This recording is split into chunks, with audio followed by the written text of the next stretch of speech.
Hello students, welcome to today's newspaper analysis. We shall be covering the Hindu. So on the first page of Hindu, the story continues.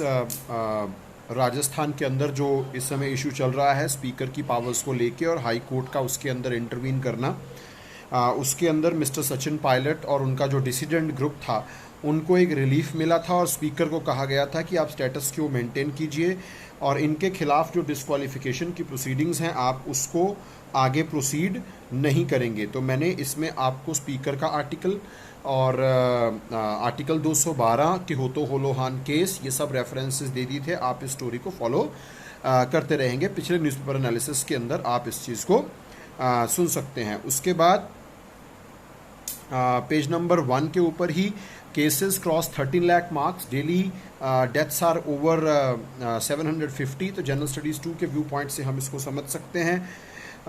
तो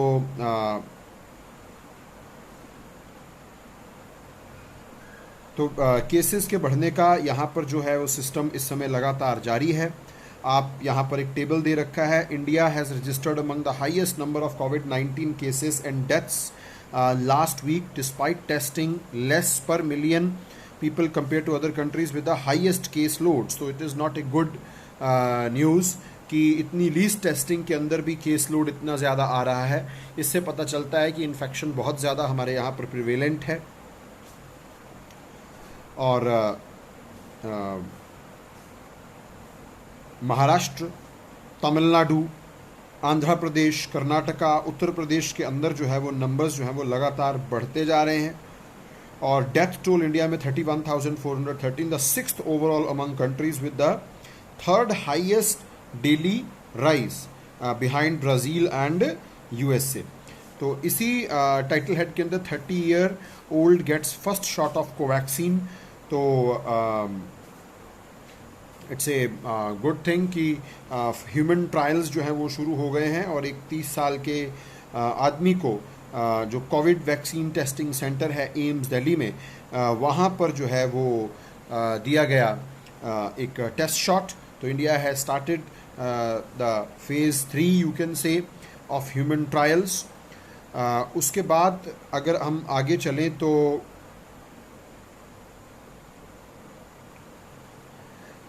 next हमें important news जो देखने को मिलती है वो आपको बिजनेस वाले पेज के ऊपर मैं लेके चलता हूँ। पेज नंबर 15 के ऊपर 2 टाइटल हेड्स हैं, बहुत ही इंपॉर्टेंट टाइटल हेड्स हैं आज। पहला टाइटल हेड है banks gross NPA may climb to as much as 14.7% by March. This is what RBI has observed and it is not a good news as far as our already stressed banking sector is concerned. हम इसको general studies 3 के section में पढ़ेंगे। मैं आपको साथ साथ में बताता जाऊंगा कि ये आर्टिकल जो है वो किस जनरल स्टडी के सेक्शन के लिए रेलिवेंट हम इसको मान सकते हैं। तो जनरल स्टडीज़ 3 के लिए ये सेक्शन जो है वो रेलिवेंट जो है वो बनता है। The reserve bank of India on Friday said stress test indicates that the gross non performing assets, non performing asset का मतलब एक एग्जांपल आपको देता हूँ कि बैंक ने एक इंडिविजुअल को लोन दिया है and that individual has stopped paying the EMIs and he is not paying back the loan, and after a particular number of days that asset is classified as NPA, non performing asset। तो ये बढ़ रहे हैं और scheduled commercial banks का जो NPA बढ़ना है ये अच्छी खबर नहीं होती किसी भी देश के बैंकिंग सेक्टर के लिए। पिछले साल 8.5% था और इस बार अभी 14.7% ऑलरेडी नज़र आ रहा है by the end of the current financial year. So it is not going to be a good news at all. The macro stress tests for credit risk, credit risk का मतलब होता है कि बैंक ने जो लोन दिए वो actually एक रिस्क है, उसके वापस ना आने के चांसेस बहुत ज़्यादा होते हैं। तो then it becomes non performing asset. और जो टेस्ट किया गया उसके अनुसार 12.5% की मिनिमम फिगर जो है वो होती हुई नज़र आ रही है और ये जो फिगर जो है ये एस्केलेट होके 4.7% तक भी जा सकती है। तो आपको ये समझना चाहिए कि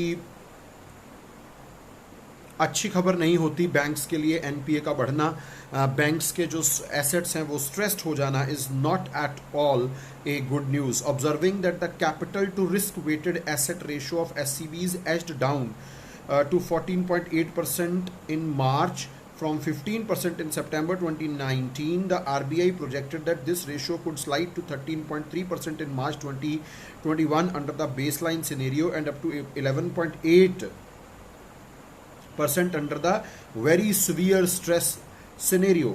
तो capital to risk weighted asset ratio, bank की जो कैपिटल है और जो रिस्क वेटेड एसेट्स हैं, लोन्स जो हैं वो एक तरह का रिस्क वेटेड एसेट ही होता है, और इनके रेशियोज का इस तरह से फ्लक्चुएट करना, इस तरह से बढ़ना एक अच्छी खबर नहीं होती। बैंक क्रेडिट्स जो हैं वो घटे हैं। हालांकि bank credits which have considerably weaken during the first half of 2019-20 slid down further to 5.9% by March 2020 and remained muted। तो बैंक्स जो हैं वो नहीं ले रहे हैं, बैंक से लोन नहीं ले रहे हैं लोग, इसी वजह से जो capital to risk weighted asset ratio है वो कॉन्ट्रैक्ट होता हुआ नजर आ रहा है, लेकिन ओवरऑल एनपीएस बढ़ते हुए नजर आ रहे हैं। कि बैंक्स कितना रिस्क ले चुके हैं या लेते हैं उसका पता हमें capital to risk weighted asset से पता चलता है। लोन जो है वो बैंक का एक एसेट होता है क्योंकि बैंक उसके ऊपर इनकम जनरेट करता है in the form of interest, तो लेकिन उसमें भी इस समय दिक्कत आ रही है। तो इसलिए यहाँ पर आपको capital to risk weighted assets का जो नंबर है वो थोड़ा सा घटता हुआ नजर आ रहा होगा, लेकिन ओवरऑल एनपीएस का नंबर बढ़ता हुआ नजर आ रहा है। That is a worrisome figure. और उसके बाद again on page number 15 there is a title head, RBI signs $400 million currency swap facility for Sri Lanka। Again हम इसको general studies two international relationships का जो सेक्शन होता है, इंडिया एंड इट्स नेबर्स का सेक्शन होता है, उसके अंदर पढ़ सकते हैं। The two nations could explore collaborations in textile, IT and agribusiness। यही इसके अंदर एक छोटा सा highlighted point भी है। The Reserve Bank of India has agreed to a $400 million currency swap facility for Sri Lanka till November 22. The Indian High Commission tweeted the Central Bank of Sri Lanka had sought the swap facility to help bolster the pandemic-hit island's nation foreign exchange reserves. The RBI's action come in the wake of a recent bilateral technical discussion on rescheduling Colombo's outstanding debt to India. India का श्रीलंका ओज nearly 960 millions to India. और currency swap agreement का मतलब है कि India और श्रीलंका आपस में करेंसी स्वैप कर सकते हैं, एक दूसरे की करेंसीज को आपस में ही एक्सचेंज करके मार्केट प्लेयर्स को बाहर निकाल दिया जाता है करेंसी स्वैप एग्रीमेंट्स में। तो करेंसी स्वैप एग्रीमेंट जो है वो एक, आप ये कह सकते हैं कि एक इमीडिएट अरेंजमेंट होता है मनी का, और it will lead to deepening economic collaboration between India and Sri Lanka. तो करेंसी स्वैप एग्रीमेंट्स जो हैं ये बहुत सारे नेशंस में आपस में होते हैं, जिसमें बाहर से पैसा लेने की बजाय वो कंट्रीज आपस में एक दूसरे के साथ एक नॉमिनल इंटरेस्ट रेट के ऊपर और एक नॉमिनल टाइम पीरियड के लिए करेंसीज को स्वैप कर सकती हैं।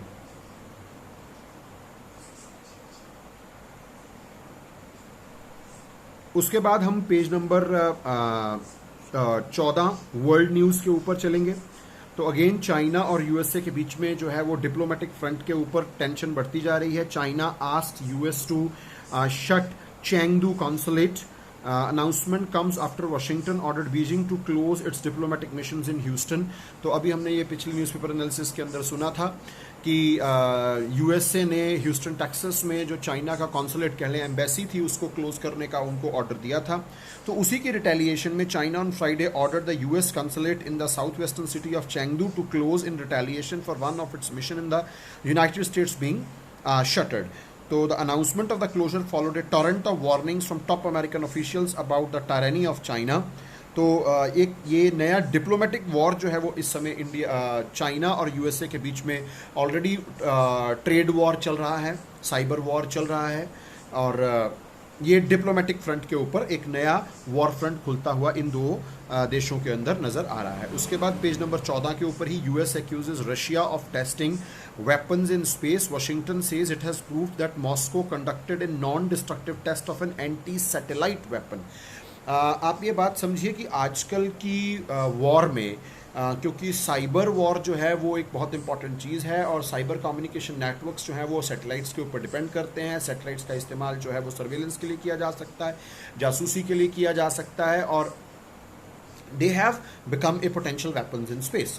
तो एंटी सैटेलाइट वेपन्स एक नई डेवलपमेंट है। The US and UK on Thursday accuse Russia of test firing an anti satellite weapon in space. तो एंटी सैटेलाइट वेपन का मतलब है जिससे हम दुश्मन देश के एक सैटेलाइट को मार गिरा सकते हैं। The US warned that the threat against Washington system was real, serious and increasing. और यूएसए के स्पेस कमांड ने कहा है कि उनके पास एविडेंसेस हैं that the Moscow conducted a non destructive test of a space based anti satellite weapon.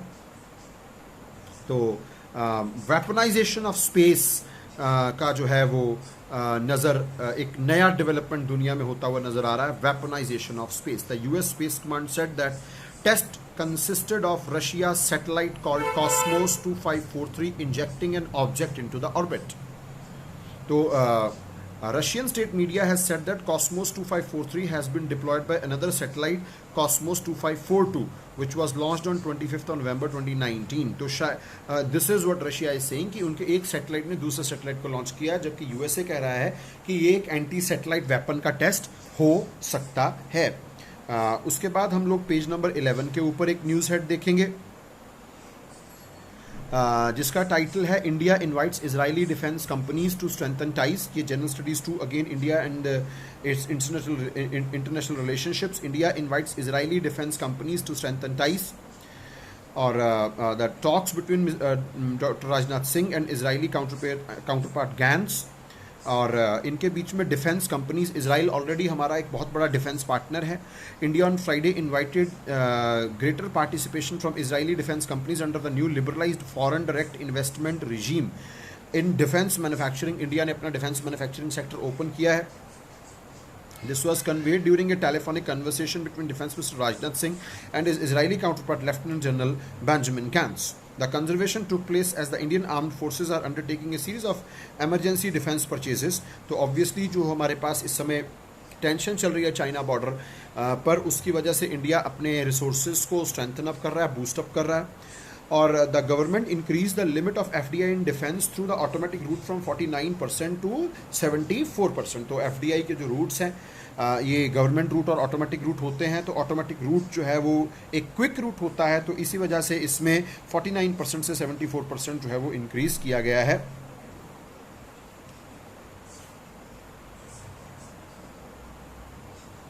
The army has already taken a decision in order another batch of 12 launchers, around 250 missiles of Spike anti-tank guided missiles and additional Heron undermanned aerial vehicles, UAVs जिसको हम कहते हैं, among others from Israelis through the emergency procurement route। तो already Israel जो है वो हमारा एक डिफेंस पार्टनर है बहुत एस्टेब्लिश्ड पुराने समय से। उसके बाद पेज नंबर 11 के ऊपर nearly 28 lakh people affected by Assam floods. तो अगेन हम इसको प्रीलिम्स के व्यू पॉइंट से भी पढ़ सकते हैं। और the flood situation in Assam is worsening, 93 लोगों की इसमें डेथ हो गई। और इसमें दो रिवर्स का नाम, river Siang in Arunachal Pradesh has been affected. तो east Siang and other districts along the flow of river Siang. तो इस तरह की रिवर्स का नाम जो है आपको ज़रूर पता होना चाहिए। Siang is one of the 3 reverse that forms the Brahmaputra in Assam down stream. तो आपको सियांग के बारे में पता होना चाहिए, ब्रह्मपुत्रा रिवर के बारे में पता होना चाहिए। और इनकी फ्लडिंग जो है एक रिपीटेड इंसिडेंट है हर बार। और 1 हॉर्न राइनोसेरोस की जो है वो ऑलरेडी डेथ जो है वो इस इन फ्लड्स के कारण काजीरंगा नेशनल पार्क के अंदर और टाइगर रिजर्व के अंदर रिपोर्ट की गई हैं। तो 13th राइनो अब तक इनकी डेथ जो है वो रिपोर्ट हुई है। It's a sad news, rhino is already a stressed species. तो ब्रह्मपुत्रा और Siang river, Kaziranga national park, Kaziranga tiger reserve, these are the important points from the view point of prelims. Then हम पेज नंबर 10 के ऊपर चलें। तो पेज नंबर 10 के ऊपर जो पहली न्यूज़ है that is China yet to disengage from the LAC spots. तो जनरल स्टडीज़ 2 सेक्शन में हम इसको पढ़ सकते हैं, जनरल स्टडीज़ 2 के रिगार्ड में। तो पेज नंबर 10 के ऊपर जो चाइनीज़ एनकैम्पमेंट्स हैं वो अभी भी जो हैं उसी इलाके के अंदर हैं। यहाँ पर मैप के अंदर जो है आपको new Chinese encampments, new Chinese support bases, new Chinese heliports, pre existing Chinese infrastructures अलग अलग शेड्स के अंदर बता रखे हैं। ज़रूर देखिएगा इस मैप को। China is yet to either fully disengage or dilutes its extensive military buildup at most points along the line of actual control, according to new assessment of satellite image by the Stratfor and United States based intelligence platform.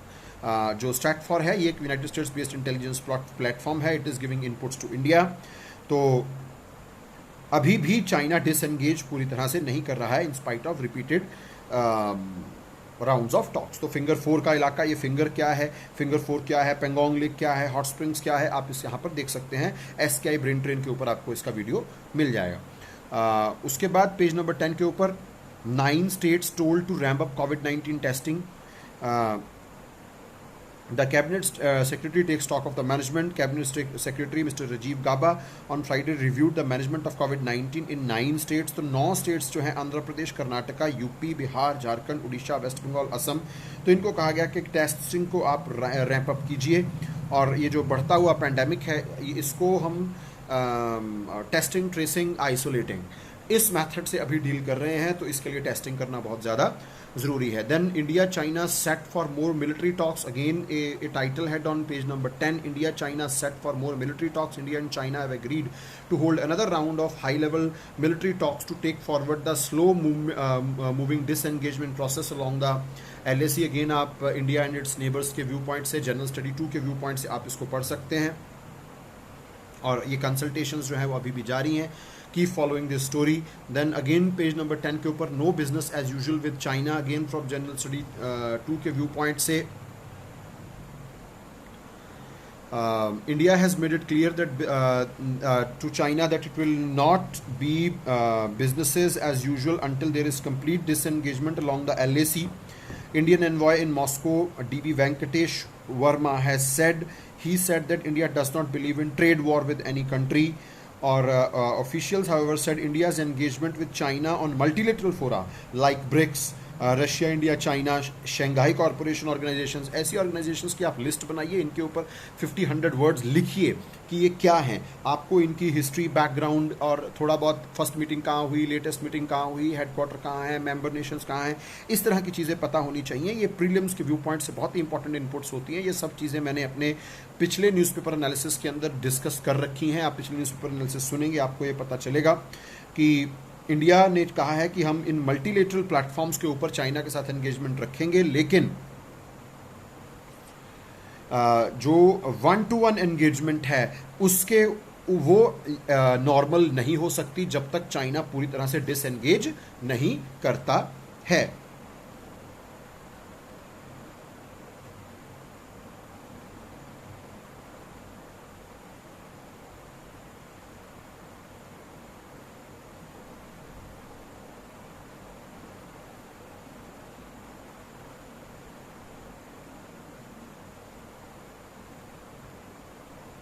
तो हिंदू के editorial के ऊपर पहला जो title है, again Rajasthan के अंदर जो डिस्क्वालिफिकेशन का प्रोसेस राजस्थान विधानसभा के स्पीकर मिस्टर CP जोशी ने शुरू किया था, उसको हाई कोर्ट में से झटका लगा और हाई कोर्ट ने उनको ये चीज़ रोकने के लिए कही।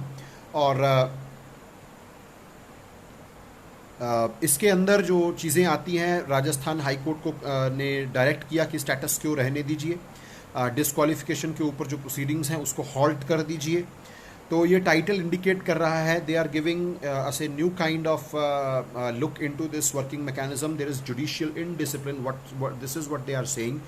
और इसके अंदर अगेन इन्होंने किहोतो होलोहान केस, जिसको मैंने बहुत अच्छी तरह से एक्सप्लेन किया था, आर्टिकल 212 किहोतो होलोहान केस 1992, अगर आप पिछला न्यूज़पेपर एनालिसिस सुनेंगे तो उसके अंदर आपको ये डेफिनेटली इसकी डिटेल्स जो है वो मिल जाएंगी। I will make a separate video in detail on speaker, powers of speaker, intervention of courts in matters related with speaker and Kihoto Hollohan case. तो Kihoto Hollohan case, bar on high court examining the issue और again 1992 की judgement के बारे में कुछ चीज़ें upheld the validity of the 10th schedule deal with anti defection laws, Hindi में कहें दल बदल कानून। तो the law also declared that para 2 as a part which is now under challenge and is ostensible reason for high court to entertain the petition does not violate the freedom of speech, vote or conscience of the elected members। तो यहाँ पर कुछ references दिए गए हैं intra party democracy के, और high court द्वारा प्रीमेच्योरली इस पूरे मामले के अंदर इंटरवीन करना जो है वो बताया जा रहा है, क्योंकि किहोतो होलोहान केस की जो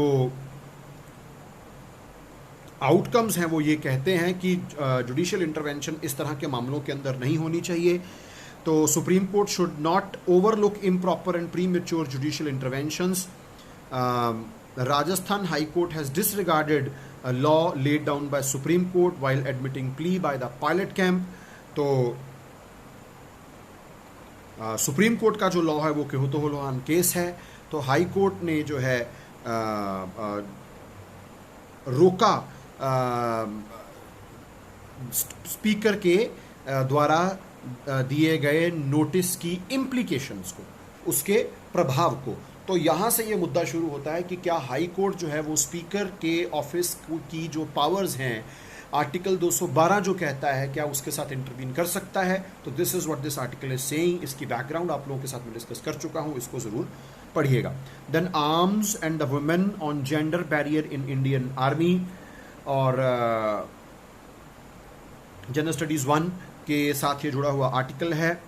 और इन glass ceiling was shattered on Thursday when the Ministry of Defence issued a formal letter granting permanent commission to women officers in the Indian Army। Great news। The uphill battle to break a gender stereotype and provide equal opportunities। हमारे जो fundamental rights हैं वो भी equality of opportunity की बात करते हैं। Even so, MOD's government sanctioned letters specifying the grant of permanent commission to short service commission women officers in all the 10 streams in which they presently serve is a cause of celebration। तो short service commission से permanent commission की तरफ रास्ता खोल दिया गया। बहुत लंबी चौड़ी फाइट रही, ending a prejudice associated with army।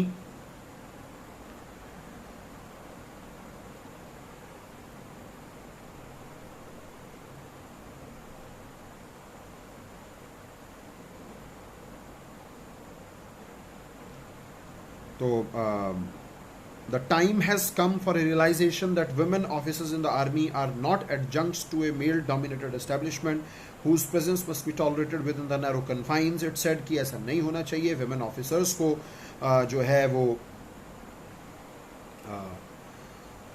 पूरी फ्रीडम होनी चाहिए आर्मी के अंदर। The army is often seen as the preserve of men, but enough women have fought heroic battles to bust that myth। Rani of Jhansi का इसके अंदर जो है वो रेफरेंस दिया गया है। And the pass to squadron leader Minty Agarwal of the Indian air force, who last year was part of the team that guided wing commander Abhinandan Varthaman during the Balakot air strike carried out by the IAF। It was a pride moment for all women of India. तो conclusion इसकी अगर हम निकालें, उससे पहले आपको एक और चीज़ बता देता हूँ। Elsewhere in the world, in countries such as United States and Israel, women are allowed in active combat roles even। So here the Supreme Court had to forcefully nudge the governments to make women's role in army more inclusive। A gender barrier may have fallen, but the war against inequality is far from over। So it's a good news and it's a good development in India। It's a good socio-economic, political development in Indian society, opening up new era and opening up new opportunities for the women। So these are the 2 important articles from Hindu editorial today। So this was from today's newspaper। Thanks a lot। Stay safe, stay inside, keep visiting our channel।